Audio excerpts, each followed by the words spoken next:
नमस्कार, आप देख रहे हैं इंडिया न्यूज हरियाणा। मैं हूं आपके साथ हेमंत कुमार और चलिए रुक करते हैं फटाफट खबरों का। प्रधानमंत्री नरेंद्र मोदी राजस्थान को आज नए मेडिकल कॉलेज की सौगात उन्होंने दी है। पीएम ने central institute of petrochemicals technology का उद्घाटन किया।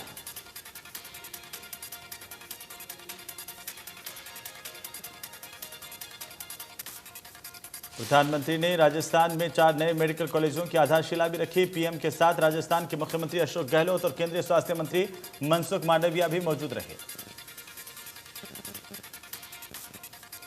जेएनयू के 5वें दीक्षांत समारोह में 470 से अधिक छात्रों को पीएचडी की डिग्रियां प्रदान की जाएंगी। केंद्रीय शिक्षा मंत्री धर्मेंद्र प्रधान दीक्षांत समारोह के मुख्य अतिथि होंगे। ये समारोह कोविड-19 महामारी के कारण वर्चुअल तरीके से आयोजित किया जाएगा। विश्वविद्यालय के रिएक्टर 2 सतीश गरकोटी ने कहा कि दीक्षांत समारोह के लिए 479 छात्रों ने पंजीकरण करवाया। प्रधानमंत्री की अगुवाई में बुधवार को हुई केंद्रीय कैबिनेट की बैठक में कई अहम फैसले किए गए। सरकारी और सह सरकारी स्कूलों में बच्चों के लिए चलाई जा रही मिड डे मील योजना को नया रूप दिया गया है। मिड डे मील योजना को अब प्रधानमंत्री पोषण योजना के रूप में जाना जाएगा। केंद्र सरकार अगले 5 साल में इस योजना पर 1 लाख करोड़ से ज्यादा रुपए खर्च करेगी। केंद्रीय कैबिनेट ने प्रधानमंत्री पोषण योजना को मंजूरी दी है। सरकार का कहना है कि इस योजना के तहत करीब 11 करोड़ 80 लाख बच्चों को सीधा लाभ मिलेगा। केंद्र की यह योजना साल 2021-22 से 2025-26 तक लागू रहेगी। इसके तहत 8वीं कक्षा तक के बच्चों को दोपहर का भोजन दिया जाएगा।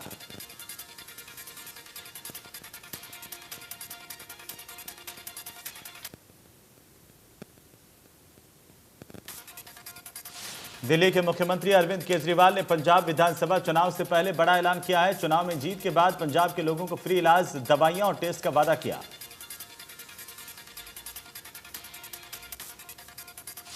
प्रेस कॉन्फ्रेंस में दिल्ली सीएम ने यह भी कहा है कि पार्टी पंजाब में जल्द अपने सीएम फेस का ऐलान करेंगी। केजरीवाल ने पंजाब के मुख्यमंत्री चरणजीत सिंह पर निशाना साधते हुए दिल्ली के सीएम ने कहा है कि केजरीवाल की नकल करना आसान है, लेकिन चीजों पर अमल करना मुश्किल है। करनाल में आज अनाज मंडियों में मजदूरों की हड़ताल है। मजदूरी दर घटाए जाने से मजदूर बेहद नाराज हैं।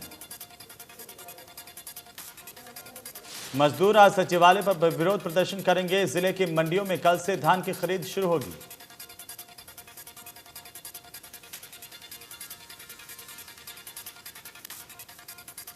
इंद्री में किसानों के विरोध के चलते बीजेपी के कार्यक्रम को लेकर के कड़ी सुरक्षा की गई है। किसानों ने कार्यक्रम नहीं करने का अल्टीमेटम दिया था।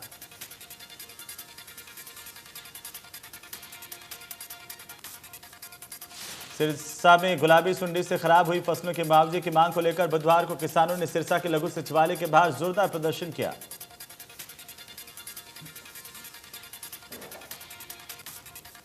लघु सचिवालय के बाहर सैकड़ों की संख्या में किसान ट्रैक्टर लेकर के पहुंचे थे। पुलिस ने किसानों को रोकने का प्रयास किया, लेकिन किसानों ने लघु सचिवालय के मेन गेट को धक्का मारकर लघु सचिवालय में घुस गए और डीसी कार्यालय के बाहर कुछ देर के लिए धरना भी दिया। किसानों ने लघु सचिवालय के बाहर हरियाणा सरकार के खिलाफ जमकर नारेबाजी की। किसानों के विरोध प्रदर्शन को देखते हुए लघु सचिवालय में पुलिस बल मौजूद था। किसानों ने लघु सचिवालय में डीसी को अपनी मांगों के प्रति ज्ञापन सौंपा और मुआवजे की मांग की।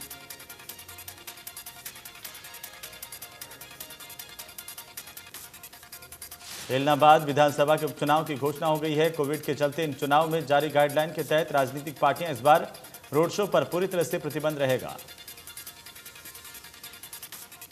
चुनाव आयोग के आदेशों के मुताबिक उपचुनाव के लिए मतदान 30 अक्टूबर को होगा। चुनावों का परिणाम 2 नवंबर को घोषित किया जाएगा। उपचुनाव की घोषणा के साथ ही जिले में तत्काल प्रभाव से आदर्श आचार संहिता लागू कर दी गई है। करनाल में आजादी के अमृत महोत्सव के उपलक्ष्य में भारत नेपाल और भारत भूटान सीमाओं की पहली सशस्त्र सीमा बल भारत के अलग अलग हिस्सों से 10 साइकिल रैलियां निकाल रहे हैं। हिमाचल से शुरू हुई एक साइकिल दल का करनाल पहुंचने पर जोरदार स्वागत किया गया। आगामी 2 अक्टूबर को यह यात्रा राजघाट पर संपन्न होगी। शिक्षा मंत्री कंवरपाल गुर्जर डेंगू की चपेट में आ गए हैं। उन्हें कई दिन पहले बुखार की शिकायत हुई थी। शिक्षा मंत्री मोहाली के फोर्टिस अस्पताल में भर्ती किए गए हैं। इस दौरान यमुनानगर के विधायक घनश्याम दास अरोड़ा, सीएमओ डॉक्टर विजय दहिया ने अस्पताल पहुंचकर शिक्षा मंत्री के हालचाल जाने। डेंगू के बढ़ते प्रकोप को देखते हुए नागरिक अस्पताल प्रशासन ने गायनी वार्ड के प्रत्येक बेड पर मच्छरदानी लगाने का फैसला किया है और मलेरिया से निपटने के लिए प्लान तैयार किया है। गायनी वार्ड के बेड के हिसाब से मच्छरदानी खरीदी जाएंगी। डिलीवरी होने के बाद महिलाओं की रोग प्रतिरोधक क्षमता कमजोर हो जाती है और डेंगू और मलेरिया की चपेट में आने की संभावनाएं बढ़ जाती हैं। अस्पताल प्रशासन ने वार्ड में साफ सफाई रखने के भी आदेश दिए हैं। फरीदाबाद में डेंगू के अभी तक 104 मरीज मिल चुके हैं, जिनमें से 3 मरीज सरकारी अस्पतालों में भर्ती हैं और लगभग 15 मरीज प्राइवेट अस्पतालों में एडमिट हैं, जिनका इलाज जारी है। सिविल अस्पताल के सीएमओ ने कहा है कि लोग वायरल फीवर को देखकर घबराएं नहीं, इसकी जांच करवाएं। अगर प्लेटलेट्स 1 लाख से कम आती हैं तो उसको सस्पेक्टेड डेंगू का मरीज माना जाएगा। सीएमओ ने बताया कि लोग सावधानी बरतें और अपने आसपास पानी जमा नहीं होने दें। पूरे जिले में अलग अलग जोन में टीमें बनाई गई हैं जो धरातल पर काम कर रही है और साथ साथ फॉगिंग भी करवाई जा रही है। देश में पिछले 24 घंटे में कोरोना वायरस के 23,137 नए मामले सामने आए। 28,671 रिकवरी हुई और 309 लोगों की कोरोना से मौत हुई है। महाराष्ट्र में पिछले 24 घंटे में कोरोना के 3,187 नए केस सामने आए। एक दिन में 49 मरीजों की मौत हुई है। महाराष्ट्र में अभी भी 36,000 से ज्यादा केस एक्टिव हैं। मुंबई के स्कूलों को 4 अक्टूबर से फिर से खोलने की मंजूरी मिल गई है। स्कूल रीओपनिंग के पहले चरण में कक्षा 8 से 12 तक के लिए क्लासेज शुरू होंगी। बीएमसी ने आदेश जारी किए हैं कि स्कूलों को कोविड-19 सुरक्षा प्रोटोकॉल का पालन करते हुए खोला जाएगा। वहीं जूनियर क्लासेस पर फैसला बाद में लिया जाएगा। दिल्ली में 24 घंटे में कोरोना के 41 नए केस मिले हैं। एक दिन में 22 मरीज रिकवर हुए हैं। दिल्ली में अभी भी 392 केस एक्टिव हैं। प्रदेश में कम हो रहा है कोरोना। पिछले 24 घंटे में कोरोना के 16 नए केस सामने आए। एक दिन में 15 मरीज रिकवर हुए हैं और प्रदेश में एक्टिव केस की संख्या 278 है। गुरुग्राम में अब लोग घर बैठे वैक्सीन लगवा सकेंगे। जिले में door to door vaccination drive की जल्द शुरुआत होगी। गुरुग्राम स्वास्थ्य विभाग ने नीति आयोग को लोगों के घर जाकर वैक्सीन देने का प्रपोजल दिया था। सीएमओ ने बताया कि हरियाणा समेत देश भर में जल्द ही door to door vaccination drive शुरू होगी। गुरुग्राम में 20 लाख लोगों को वैक्सीन की पहली डोज और 10 लाख से ज्यादा लोगों को दूसरी डोज लगाई जा चुकी हैं। सीएमओ ने बताया कि डोर टू डोर अभियान के लिए एनजीओ की मदद ली जाएगी, जिनसे बुजुर्ग और जो लोग कैंप नहीं आ सकते हैं उन्हें फायदा होगा। धर्मनगरी कुरुक्षेत्र में दबंगों के हौसले बुलंद हैं। आम जन की बात छोड़िए, पुलिसकर्मियों के परिजन भी सुरक्षित नहीं है। दबंगों ने पुलिस सब इंस्पेक्टर के घर पर हमला किया।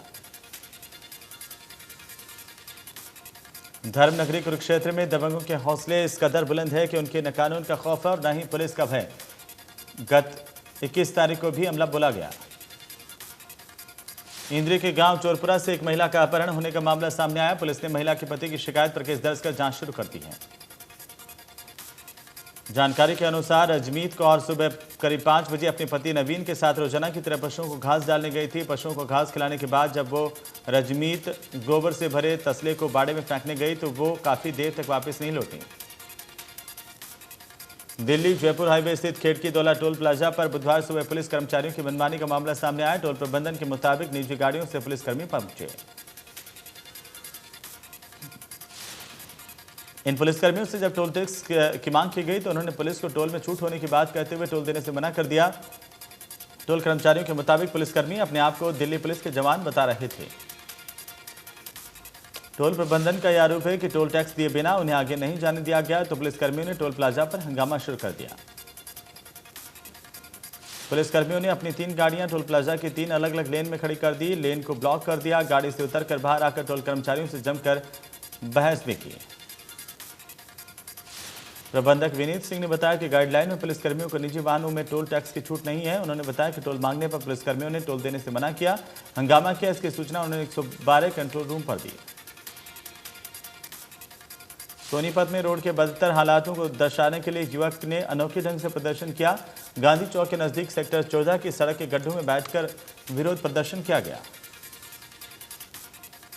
नारनौल बिजली विभाग में कार्यरत जेई यूनियन ने 9वें दिन भी ऐसी कार्यालय में अपना धरना जारी रखा है और सरकार विरोधी तथा बिजली विभाग के नारनौल एक्सीएन के खिलाफ जमकर नारेबाजी की। बुधवार को इस धरने में एचएसडीसी डिप्लोमा यूनियन के प्रदेश अध्यक्ष सुमित कुमार ने कर्मचारियों के समर्थन में धरना दिया। धरने के दौरान सुमित कुमार ने नारनौल बिजली विभाग के एक्सीएन को लेकर कहा कि जानबूझकर विभाग में कार्यरत सभी जेई को परेशान किया हुआ है।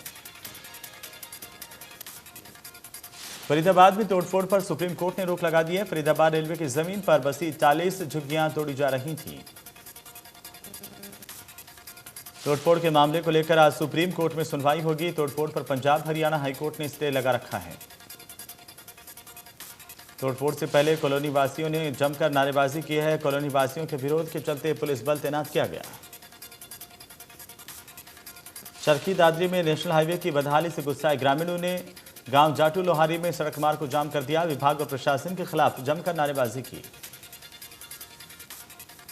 2 दिन पहले इंडिया न्यूज हरियाणा ने भी नेशनल हाईवे की बदहाली की खबर को प्रमुखता से दिखाया था। ग्रामीणों का कहना है कि काफी दिन से पानी की पुलिया क्षतिग्रस्त होने की वजह से सारा पानी हाईवे पर जमा हो जाता है। मौके पर पहुंचे थाना प्रभारी ने कहा कि संबंधित विभाग के अधिकारियों ने इसे ठीक करवाने का आश्वासन दिया। इसे जल्द ठीक करवाया जाएगा। रोहतक जिले में सितंबर महीने में हुई बारिश की वजह से गांव में बारिश के पानी के कारण हजारों एकड़ जल भराव फसलें नष्ट हो गई हैं और खेतों में 2 से 4 फीट तक अभी भी पानी भरा हुआ है। किसानों की धान फसलों के साथ साथ अन्य फसलें खराब हो चुकी हैं, मगर किसान खेतों से बारिश के पानी की निकासी नहीं होने से परेशान है। कपास, गन्ना और ज्वार, बाजरा पूरी तरह से फसलें खराब हुई हैं। सोनीपत में शिक्षा अधिकारी के कार्यालय पर सीएम फ्लाइंग ने छापेमारी की है। इस दौरान हाजिरी रजिस्टर को चेक किया गया। स्कूलों में स्टाफ के नहीं पहुंचने की शिकायतें मिल रही थी और कई टीचर्स और प्रिंसिपल पर भी गाज गिर सकती हैं। सोनीपत में शिक्षा विभाग कार्यालय पर कर्मचारियों के समय पर न आने को लेकर लगातार शिकायतें मिल रही थी और इसी को लेकर सोनीपत से शिक्षा विभाग कार्यालय पर सीएम फ्लाइंग की रेड हुई। सरकारी कार्यालय में कर्मचारियों के समय पर नहीं पहुंचने को लेकर 9 बजे करीबन 50% स्टाफ गैर हाजिर मिला। छापेमारी की खबर फैलते ही आनन फानन में कर्मचारियों के कार्यालय में पहुंचने का सिलसिला शुरू हो गया। इस हिसार में सीएम फ्लाइंग की टीम ने दिल्ली रोड पर फैक्ट्री में छापेमारी की। टीम ने फैक्ट्री से 729 किलो नकली देसी घी और घी बनाने का सामान जब्त किया है। टीम ने फैक्ट्री से घी के सैंपल लेकर जांच के लिए लैब में भिजवाए। फैक्ट्री को सील कर दिया। सीएम फ्लाइंग की टीम के उप निरीक्षक ने बताया कि उनको हिसार में नकली घी बनाने की सूचना मिली थी। स्वास्थ्य विभाग की टीम ने घी के सैंपल लिए हैं। साथ ही मौके से 2 घरेलू और 1 कमर्शियल सिलेंडर, 4 घरेलू चूल्हे, 1 गैस भट्टी और 2 पैकिंग मशीन के साथ 1 सीलिंग मशीन भी बरामद की गई। भिवानी में सीएम फ्लाइंग एक बार फिर से एक्शन के मोड में नजर आई। सीएम फ्लाइंग ने कई जिलों में एक साथ जिला शिक्षा अधिकारियों के कार्यालयों में दबिश दी। इससे हड़कंप मच गया। भिवानी में 2 कर्मचारी गैर हाजिर मिले हैं, जिन पर कार्रवाई के लिए लिखा गया है। महम में एनजीओ के नाम पर लोगों से ठगी की गई है। महम कस्बे समेत कई गांव में आरोपियों ने 1100 रुपए की पर्ची काटी। घरों में होम सेंटर, ब्यूटी पार्लर खुलवाने की बात कही, लेकिन ऐसा कुछ भी नहीं हुआ। फ्रॉड का शक होने पर फरमाना गांव में 2 आरोपी युवतियां पकड़ी गई हैं। दोनों आरोपी युवतियों को पीड़ितों ने पकड़कर पुलिस के हवाले किया है। पुलिस दोनों युवतियों से पूछताछ कर रही है। गुरुग्राम के नागरिक अस्पताल में इलाज के लिए आए मरीज के साथ नाइट ड्यूटी पर तैनात डॉक्टर और स्टाफ ने मारपीट की है। तेज बुखार से पीड़ित युवक को डंडों से पीटने के आरोप हैं। बीच बचाव करने के लिए आए विकलांगों से भी मारपीट की गई है। मरीज और परिजनों के शरीर पर दिखे डंडों के निशान। वहीं मीडिया को कैमरे में देखकर पूरा स्टाफ फरार हो गया। पुलिस मामले की जांच कर रही है। फरीदाबाद में पेट्रोल पंप पर ग्राहक और कर्मचारियों ने सिर्फ 1 रुपए को लेकर मारपीट की। बकाया 1 रुपए को लेकर दोनों पक्षों में कहासुनी हुई है। इस दौरान दोनों पक्षों ने पुलिस को शिकायत दी। फिलहाल पुलिस पेट्रोल पंप पर लगे सीसीटीवी कैमरों को खंगालने में जुटी हुई है। गुरुग्राम में जल्द अवैध निर्माणों पर कार्रवाई होगी। नगर निगम कमिश्नर ने अवैध इमारतों को तोड़फोड़ करने के आदेश दिए हैं। कमिश्नर का कहना है कि शहर में अवैध निर्माण पर जल्द शिकंजा कसा जाएगा। बिना एनओसी के नक्शे की अवैध इमारतें बनाई जा रही हैं। निगम कमिश्नर का कहना है कि शहर में 700 से ज्यादा अवैध निर्माणों की पहचान की जा चुकी है। Krishna colony, new colony, Shivpuri model town और इलाके में अवैध निर्माण लगातार जारी है। बल्लभगढ़ में हरियाणा के पुराने और अच्छे शहरों में फरीदाबाद के बल्लभगढ़ का भी नाम है, लेकिन बल्लभगढ़ शहर की एंट्री पॉइंट पर भारी जाम देखने को मिलता है। जाम का कारण ऑटो वालों को बताया जा रहा है।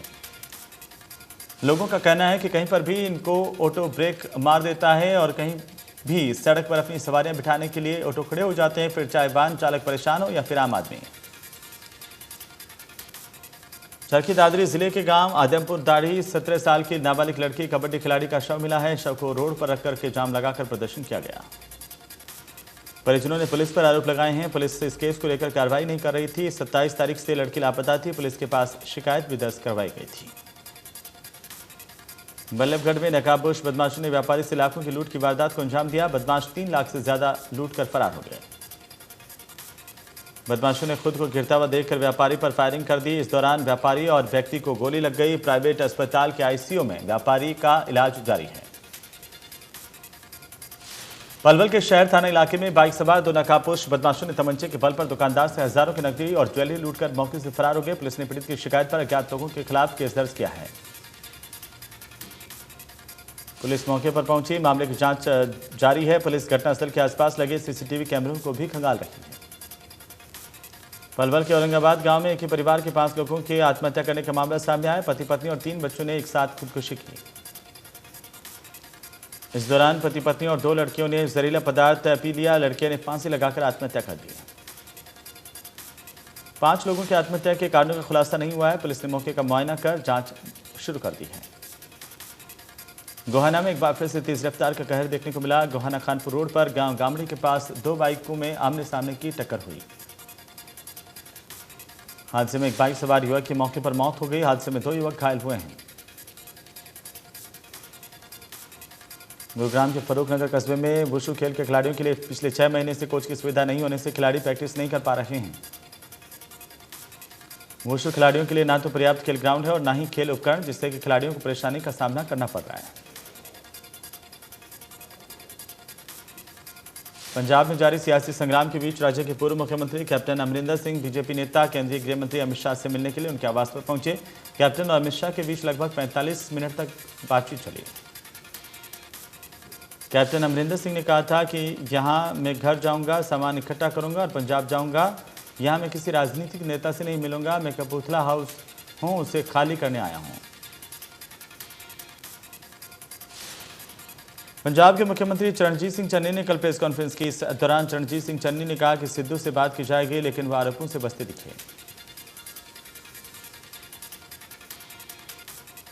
चन्नी ने कहा कि नवजोत सिंह सिद्धू के आरोपों पर सवाल हुआ तब उन्होंने साफ किया कि नवजोत सिंह सिद्धू से बात जारी है। सरकार पार्टी की विचारधारा पर ही काम कर रही है। चरणजीत सिंह चन्नी ने कहा कि उनके फोन पर नवजोत सिंह सिद्धू से बात हुई है। जल्द उनसे मुलाकात करेंगे और जो भी बात होगी उस पर चर्चा कर ली जाएगी। सरकारी तेल कंपनियों की ओर से आज फिर पेट्रोल डीजल के दामों में बढ़ोतरी हुई है। डीजल के दामों में 30 से 31 पैसे की बढ़ोतरी दर्ज की गई। पेट्रोल के दाम 24 से 25 पैसे तक बढ़े हैं। दिल्ली में पेट्रोल के दाम 101 रुपये 64 पैसे प्रति लीटर है, जबकि डीजल के दाम 89 रुपये से ज्यादा हो गए हैं। कोलकाता में पेट्रोल के दाम 102 रुपये प्रति लीटर से ज़्यादा हैं, जबकि डीजल के दाम 92 रुपये 97 पैसे प्रति लीटर हैं।